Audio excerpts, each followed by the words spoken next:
Friends, आज मेरा खाना बनाने का मन नहीं है को अपनी स्पोकन इंग्लिश में नेटिव स्पीकर की तरह कैसे बोलेंगे। तो आज इस छोटी सी स्टोरी से हम 30+ डेली यूज़ इंग्लिश सेंटेंसेस सीखने वाले हैं। तो चलिए वीडियो शुरू करते हैं। कल शाम मैं घर आया तो मैं बहुत थका हुआ था। मेरा खाना बनाने का बिल्कुल मन नहीं था, इसलिए मैंने सोचा कि आज ऑनलाइन खाना ऑर्डर कर लेते हैं। अब देखिए, ये जो कन्वर्सेशन है ना फ्रेंड्स, ये day to day spoken English का पैराग्राफ है और इसे हम अक्सर अपनी डे टू डे कन्वर्सेशन में यूज करते हैं। कल शाम के लिए हम बोलेंगे यहाँ पर यस्टरडे इवनिंग। क्या कहेंगे? Yesterday evening. तो मैं इसे कैसे आपकी स्पोकन इंग्लिश में ऐसे इनकॉर्पोरेट करेंगे सिखाऊंगी, ठीक है। पहले मैं इसका आपको ट्रांसलेशन बताती हूँ। मैं घर आया पास्ट का एक्शन है। मैं घर आया तो क्या होगा? आने को हम कहते हैं कम की सेकंड फॉर्म होती है केम, थर्ड फॉर्म होती है कम। चूंकि पास्ट का एक्शन है, वर्ब की सेकंड फॉर्म आएगी, ठीक है, केम। तो आया, आई, तो के लिए आएगा व्हेन आई केम होम। घर आया, व्हेन आई केम होम। तो मैं बहुत थका हुआ था। देखिए, था पास्ट का एक्शन है, इसीलिए मैं उसकी स्थिति बता रहा है कैसा है, वो थका हुआ है। था के लिए हम यहाँ पर हेल्पिंग वर्ब वॉज यूज करेंगे, ठीक है। तो आई वॉज, थका हुए को हम कहते हैं टायर्ड, बहुत थका हुआ था, very tired. I was very tired, ठीक है। मेरा खाना बनाने का बिल्कुल मन नहीं था। अब देखिए, ये भी जो है था है, मतलब यहाँ पर पास्ट का एक्शन बता रहा है वो कि मेरा खाना बनाने का बिल्कुल मन नहीं था, ठीक है। अब देखिए फ्रेंड्स, यदि मैं ऐसा कहूँ कि आज खाना कौन बनाएगा, who is going to cook food, या who is going to cook today, ठीक है। तो मैं बोलूंगी मेरा तो आज खाना बनाने का बिल्कुल मन नहीं है, बिल्कुल मन नहीं है। ये जो है मन नहीं है आया ना, ये अभी प्रेजेंट टाइम में मैं बात कर रही हूं। तो कैसे बोलूंगी मैं? आई don't feel like cooking today. I don't feel like cooking today. मुझे खाना बनाने का बिल्कुल मन नहीं कर रहा है, ठीक है। जैसे कि हम बोलते हैं ना, यहाँ डोंट क्यों आया? क्योंकि हम प्रेजेंट की बात कर रहे हैं। यहाँ पर मेरा मन नहीं था, ठीक है। पास्ट की बात करेंगे तो यहाँ पर डोंट की जगह क्या आ जाएगा? डिड आ जाएगा। क्या आ जाएगा? Did not. मेरा मन नहीं था, डिड नॉट। अब हमेशा याद रखिए, डिड के बाद में हमेशा हम वर्ब की फर्स्ट फॉर्म यूज करते हैं। ये गलती बिल्कुल भी मत करना। डिड के बाद में हमेशा बेस फॉर्म ऑफ वर्ब लगाना, वर्ब की फर्स्ट फॉर्म, ठीक है। जैसे कि यहाँ पर क्या है, मैं बोल रही हूँ कि जैसे मैंने अपनी स्पोकन इंग्लिश में कैसे बोलेंगे, मेरा आज किसी से बात करने का मन नहीं कर रहा है, तो कैसे कहेंगे? I don't feel like talking to anyone today. या फिर जैसे कहेंगे, मेरा आज किसी से आज मेरा पढ़ाई करने का मन नहीं कर रहा, आई don't feel like studying today, ठीक है। या आज मेरा टीवी देखने का मन नहीं कर रहा है, आई don't feel like working today. मेरा आज खाना खाने का मन नहीं कर रहा है, आई don't feel like eating today. मेरा आज बाहर खाना खाने का मन नहीं कर रहा, आई don't feel like eating out today, ठीक है। तो ऐसे ही हम जैसे बोलेंगे, मेरा आज बाहर जाने का मन नहीं कर रहा है, आई don't feel like going out today. तो इस तरीके से आप स्पोकन इंग्लिश के सेंटेंसेस बना सकते हैं। वैसे ही यहाँ पर जब हम यहाँ पर बोलेंगे मेरा खाना बनाने का बिल्कुल मन नहीं था, तो आई didn't feel like cooking at all. बिल्कुल भी खाना, बिल्कुल के लिए आया यहाँ पे कुकिंग एट ऑल। तो क्या होगा? I did not feel like. ये आप याद रखें, ये कैसा स्ट्रक्चर है? आई डोंट फील लाइक, यदि पास्ट है तो आई didn't feel like, feel like आएगा, ठीक है। इसके साथ मन नहीं था, आई डिडंट फील लाइक। उसके बाद में आईएनजी आएगा वर्ब के साथ में, कुकिंग टुडे। वैसे ही क्या हो जाएगा? I didn't feel like cooking today, I didn't feel like cooking at all. At all मतलब बिल्कुल भी नहीं था, ठीक है। ऐसे ही I didn't feel like studying today, I didn't feel like watching TV today, ठीक है। I didn't feel like eating today, ठीक है। तो वैसे ही क्या हो जाएगा, यहाँ पर आपके पास्ट के एक्शन के लिए डिड आ जाएगा, ठीक है। अब इसलिए मैंने सोचा कि आज ऑनलाइन खाना ऑर्डर कर लेते हैं, इसलिए क्या आएगा? So I thought of ordering food online, ठीक है। सो आई थॉट, थिंक का देखिए, थिंक की सेकेंड फॉर्म होती है थॉट, सॉरी, थिंक की सेकंड फॉर्म होती है थॉट, THOUGHT, थॉट। तो थॉट का मतलब होता है सोचना, मैंने सोचा, ये हो जाएगा सोचा। Think, thought, thought. वर्ब की सेकंड फॉर्म आएगी, पास्ट का एक्शन है I, so I thought of ordering food online. ठीक है, जैसे कि मैं कहूँ ना कि आज मेरा बिल्कुल खाना बनाने का मन नहीं है, आई don't feel like cooking today, तो फिर बोलेंगे तो चलो फिर बाहर से कुछ ऑर्डर कर लेते हैं। ऐसा भी बोलते हैं, चलो बाहर से ऑर्डर कर लेते हैं। तो कैसे कहेंगे? Then let's order something from outside. अच्छा आइडिया है, तुम्हारा क्या खाने का मन है? That's a good idea. What are you craving? Craving मतलब होता है तुम्हारा क्या खाने का मन है। What are you craving? ठीक है, मेरा पिज्ज़ा खाने का मन कर रहा है, आई एम क्रेविंग पिज्ज़ा। तो ऐसे आप छोटे छोटे कन्वर्जेशंस को इनकॉर्पोरेट कर सकते हैं। ठीक है, तो जैसे इस जगह पे मेरा भी आप इस तरीके से अपने डे टू डे कन्वर्जेशन में यूज़ कर सकते हैं। चलो कुछ ऑनलाइन ऑर्डर करते हैं, लेट्स ऑर्डर समथिंग ऑनलाइन। जैसे आपको बोलना है ना, तो आप ऐसा भी बोल सकते हैं, लेट्स ऑर्डर समथिंग ऑनलाइन। इसे अपनी day to day spoken English में इनकॉर्पोरेट करें। फ्रेंड्स, वीडियो अच्छी लग रही तो वीडियो को हाइप करें और चैनल को जरूर सब्सक्राइब करें। ठीक है, जैसे आप बोलेंगे let's order something online, what do you want to eat? तुमको क्या खाना है? ठीक है, तो इस तरीके से आप अपनी स्पोकन इंग्लिश में से इनकॉर्पोरेट करें।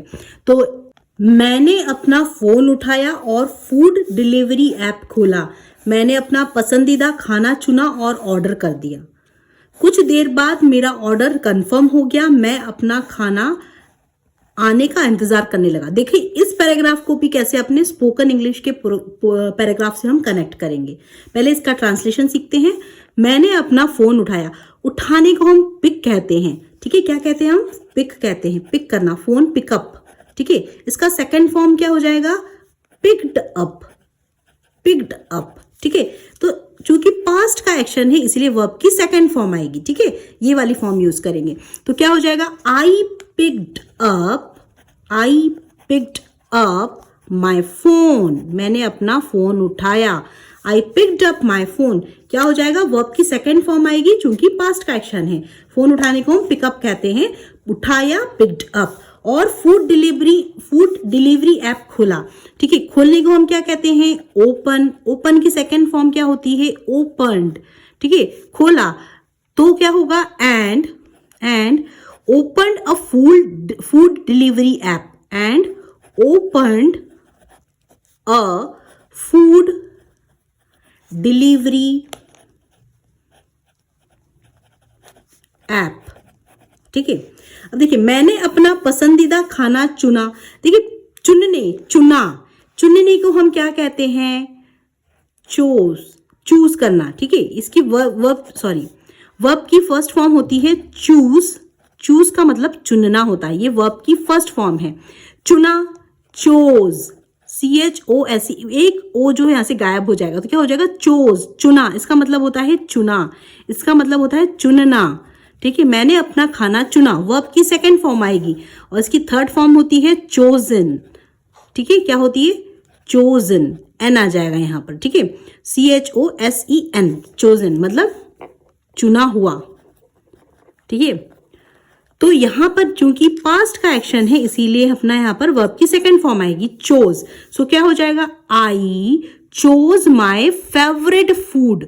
ठीक है, मैंने अपना पसंदीदा खाना चुना। पसंदीदा खाने को हम कहते हैं फेवरेट फूड। आई चोज, क्या होगा? I chose my favourite, FAVORIT, favourite. ठीक है, फूड। और ऑर्डर कर दिया। ऑर्डर कर देने को क्या कहते हैं friends?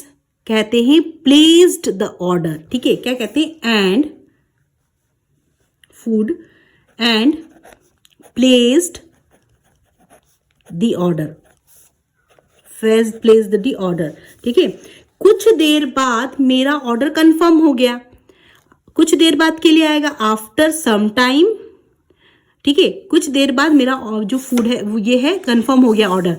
After some time my order was confirmed. After some time my order was confirmed. Confirmed, ठीक है। मैं अपना खाना आने का इंतजार करने लगा, ठीक है। मैं अपना खाना आने का इंतजार करने लगा। इंतजार करने को वेट कहते हैं। क्या कहते हैं? वेट। वेट का क्या हो जाएगा? वेटेड। सेकंड फॉर्म हो जाएगी इसकी वेटेड। पास्ट का एक्शन नहीं, इसलिए वेटेड आएगा, ठीक है। I waited for my food to arrive. इंतजार करने लगा, आने का, फूड आने का इंतजार। आने को हम कहते हैं अराइव, ठीक है। तो I waited for my food to arrive, ठीक है। अब देखिए फ्रेंड्स, इसी से हम कैसे स्पोकन इंग्लिश के सेंटेंसेस बना सकते हैं, क्योंकि हम अपने डे टू डे कन्वर्सेशन में यूज करते हैं। जैसे कि हम बोलते हैं ना, सा रेस्टोरेंट अच्छा है, विच रेस्टोरेंट इज गुड। देखिए रेस्टोरेंट पढ़ते हैं, इसे रेस्टोरेंट नहीं पढ़ना है। कैसे पढ़ेंगे? रेस्टोरेंट। कौन सा रेस्टोरेंट अच्छा है? विच रेस्टोरेंट इज गुड। इस रेस्टोरेंट की रेटिंग अच्छी है, this restaurant has good rating. इसका रिव्यू अच्छा लग रहा है, द रिव्यूज लुक गुड। क्या हम इसे ऑर्डर करें? Should we order this.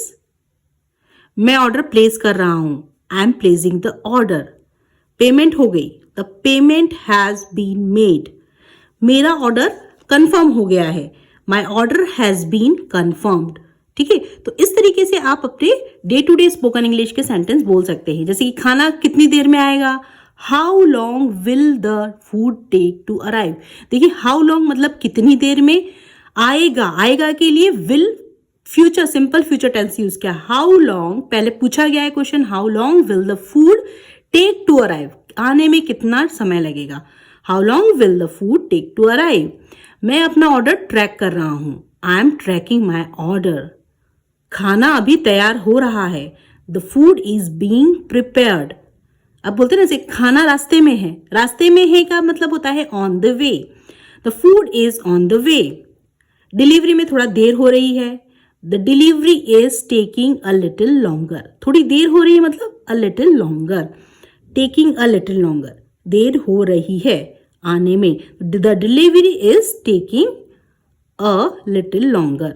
हो रही है मतलब यहाँ पर प्रेजेंट कंटिन्यूअस टेंस से सेंटेंस बना है। थोड़ी देर बाद डिलीवरी बॉय खाना लेकर आ गया।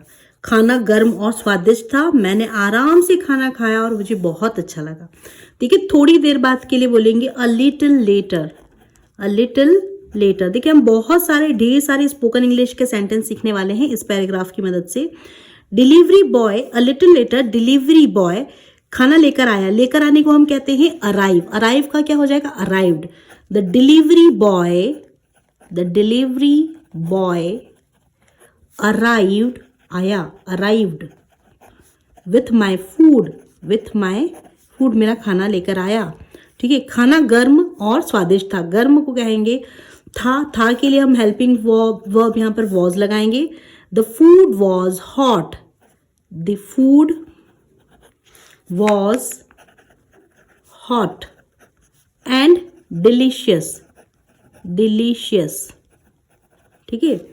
मैंने आराम से खाना खाया और मुझे बहुत अच्छा लगा, मतलब मैंने एंजॉय किया। तो आई एंजॉयड, खाना को कहेंगे मील, ठीक है। I enjoyed my meal, I enjoyed my meal and felt really good, and felt really good, मुझे अच्छा लगा। अब देखिए जैसे कि हम बोलते हैं ना, मेरा खाना आ गया, माई फूड हैज अराइव्ड, आ गया। देखिए प्रेजेंट परफेक्ट टेंस से बना है, हैज प्लस वर्ब की third form, my food has arrived. मैं नीचे जाकर खाना ले आता हूँ, बोलते ना जैसे नीचे कुछ सीढ़ियों में आके खड़ा है आपका डिलीवरी बॉय, तो आप बोलते हैं मैं नीचे जाके खाना ले आता हूँ, तो क्या बोलते हैं? I will go down stairs and get the food. Get the food मतलब मैं ले आता हूँ, मैं प्राप्त कर लेता हूँ, ठीक है। I will go down stairs and get the food. जैसे कि अब कभी कभी हम घर पे नहीं रहते तो हम बोलते ना कि अरे तुम प्लीज ऐसा करो, दरवाजे पे छोड़ दो, डिलीवरी दरवाजे पे छोड़ दो, कृपया दरवाजे पर छोड़ दीजिए खाना, या जो भी डिलीवरी है, प्लीज लीव इट, छोड़ने को कहते हैं लीव, तो please leave it at the door, at the door, preposition at आएगी क्योंकि प्रॉपर लोकेशन बताया गया है, please leave it at the door. खाना बहुत गर्म है, the food is very hot, खाना बहुत गर्म था तो the food was very hot. है के लिए प्रेजेंट टेंस में है को हम यहाँ पर हेल्पिंग इज यूज करेंगे, the food is very hot. इसका स्वाद बहुत अच्छा था। इसका मतलब यहाँ पर हम खाने की बात कर रहे हैं, तो इसके लिए हम क्या यूज करेंगे? It taste really good. खाना बहुत स्वादिष्ट था। The food was delicious. स्वादिष्ट को कहते हैं डिलिशियस। अगली बार फिर यही ऑर्डर करेंगे, फिर से हम यहीं से ऑर्डर करेंगे, तो क्या बोलेंगे? We will order this again next time. हम फिर से यही ऑर्डर करेंगे, तो we will order this again next time. बोलते ना, जैसे अरे मिठाई ऑर्डर करना मत भूल जाना, don't forget the dessert. Dessert बोलते हैं मिठाई को। जैसे आप कुछ कूपन्स दिए होते हैं तो बोलते हैं ना, कूपन कोड इस्तेमाल करो, यूज द कूपन कोड। कुछ डिस्काउंट मिलता है तो वी गॉट अ डिस्काउंट, मुझे छूट मिली है, हमें छूट मिली है, तो वी गॉट अ डिस्काउंट। ये तो बहुत बढ़िया डील है, दैट्स अ गुड डील। अब खाने के बाद हम क्या करते हैं? बिल को आधा आधा करते हैं, तो क्या कहते हैं उसको? बिल को बांट लेते हैं ना, तो क्या कहते हैं? Split the bill. बिल को बांट लेना, स्प्लिट मतलब होता है बांट देना, स्प्लिट द बिल। या फिर बोलते हैं कि मैं ऑनलाइन पेमेंट कर दूंगा, तो I will pay online, cash या कार्ड से, तो कार्ड और कैश। मेरी जो बोलते हैं पेमेंट जो सक्सेसफुल हो गई, माई पेमेंट वेंट थ्रू। माई पेमेंट वेंट थ्रू मतलब मेरी पेमेंट हो गई है, या माई पेमेंट सक्सेसफुली, ऐसा भी कह सकते, सक्सेसफुल। मेरी पेमेंट फेल हो गई, पेमेंट करते करते कभी इंटरनेट की प्रॉब्लम होती है तो फेल हो जाती है, माई पेमेंट फेल्ड। ठीक है। और जैसे कि अपना खाना आपका कंफर्म हो गया तो क्या कहते हैं? The order has been confirmed. ठीक है। तो इस तरीके से आप अपनी स्पोकन इंग्लिश में इन सारे सेंटेंसेस को आप क्या करें? इनकॉर्पोरेट करें। ठीक है। तो बोलते हैं ना, अपने खाने का आनंद लीजिए, इंजॉय द मील। और फूड अच्छा निकलता है तो बोलते हैं ना, इंतजार करना बिल्कुल सही रहा यार। तो बोलते हैं ना, the food was worth the wait. Worth मतलब ये इसका कुछ वैल्यू निकली, द इंतजार करने का एक सही मीनिंग निकला, the food was worth the wait. ठीक है। और ये सचमुच बहुत ही डिलीशियस था, बहुत ही स्वादिष्ट था। It was absolutely delicious. तो ये सारी वो सेंटेंसेस है जिसे हम रोजमर्रा की जिंदगी में बोलते ही हैं। और फ्रेंड्स, यहाँ पर मैं आपको मेरी प्ले लिस्ट देती हूँ। यहाँ पर इसी तरीके के मैंने बहुत सारे ढेर सारे पैराग्राफ बनाए हैं, तो आप मेरी प्ले लिस्ट में जाएं। ठीक है। इस प्ले लिस्ट में, और आप इस प्लेलिस्ट में से इस तरीके के बहुत सारे day to day daily conversation के सेंटेंसेस सीख सकते हैं इन पैराग्राफ की मदद से। तो आप खुद देखेंगे आपकी स्पोकन इंग्लिश में बहुत ही स्ट्रांग हो जाएगी जब आप इस तरीके के सेंटेंस को खुद सही तरीके से बोलना जान पाएंगे। तो आपकी स्पोकन इंग्लिश तो अच्छी होनी है। फ्रेंड्स, यदि आपको वीडियो पसंद आई तो आप प्लीज़ चैनल को जो है सब्सक्राइब करें और वीडियो को ज़रूर हाइप करें, जिससे कि मुझे आपका प्यार और मोटिवेशन भी मिलता रहे। फ्रेंड्स, मेरी एनिवर्सरी थी और मैंने अपने हस्बैंड को ये बेल्ट गिफ्ट की है। तो फ्रेंड्स, आप देख सकते हैं कि ये जो है बहुत ही ट्रेंडी लुक है, सुपर सोबर भी है। तो फ्रेंड्स, आप अपने हस्बैंड को भी ऐसी बेल्ट गिफ्ट कर सकते हैं, अपने भाई को इस रक्षाबंधन पर भी गिफ्ट कर सकते हैं। और ये बहुत ही रिजनेबल रेट पे है। और देखिए, आपकी इसकी पूरी स्ट्रिप बहुत ही प्यारी लग रही है, बहुत ही सुंदर और बिल्कुल डिसेंट है लुक। तो यदि आपके भाई या आपके हस्बैंड भी ऑफिस गोइंग हैं तो आप उनके लिए ऐसी बेल्ट खरीद सकते हैं। इसका जो लिंक है मैंने डिस्क्रिप्शन बॉक्स में डाल रखा है, तो आप उनके चेहरे पर एक प्यारी सी स्माइल दे सकते हैं इस रिजनेबल रेट वाली बेल्ट को खरीदकर। और एक चीज़ फ्रेंड्स, मैंने अपने भाई के लिए इस रक्षाबंधन ये जो ट्रेंडी वॉच खरीद रखी है, तो मैं इसका भी लिंक आपको डिस्क्रिप्शन बॉक्स में दे दूंगी। तो वहाँ पर जाकर भी आप अपनी चॉइस की वैरायटी ऑफ कलर्स हैं, वैराइटीज़ ऑफ वॉचेस हैं, वहाँ खरीद सकते हैं। तो आप मेरे डिस्क्रिप्शन बॉक्स में जाएँ और इस वॉच को, बेल्ट को वहाँ से। So friends, if this video add any value in your English learning journey, please do subscribe my channel and don't forget to hit the bell icon, जिससे कि मुझे आपका प्यार और मोटिवेशन मिलता रहे और मैं आपके लिए लाती रहूँ इस तरह की डेली कंटेंट की स्पोकन इंग्लिश के पैराग्राफ्स की वीडियोस। सो फ्रेंड्स, मेरे चैनल को सब्सक्राइब करें, वीडियो को ज़्यादा से ज़्यादा हाइप करें और कमेंट सेक्शन में कमेंट करके ज़रूर बताएं कि आपको ये वीडियो कैसी लगी है, आपको किस टॉपिक पर और वीडियोस चाहिए। So thanks for watching my videos. Keep learning, keep growing, keep practising. Thanks for watching my videos.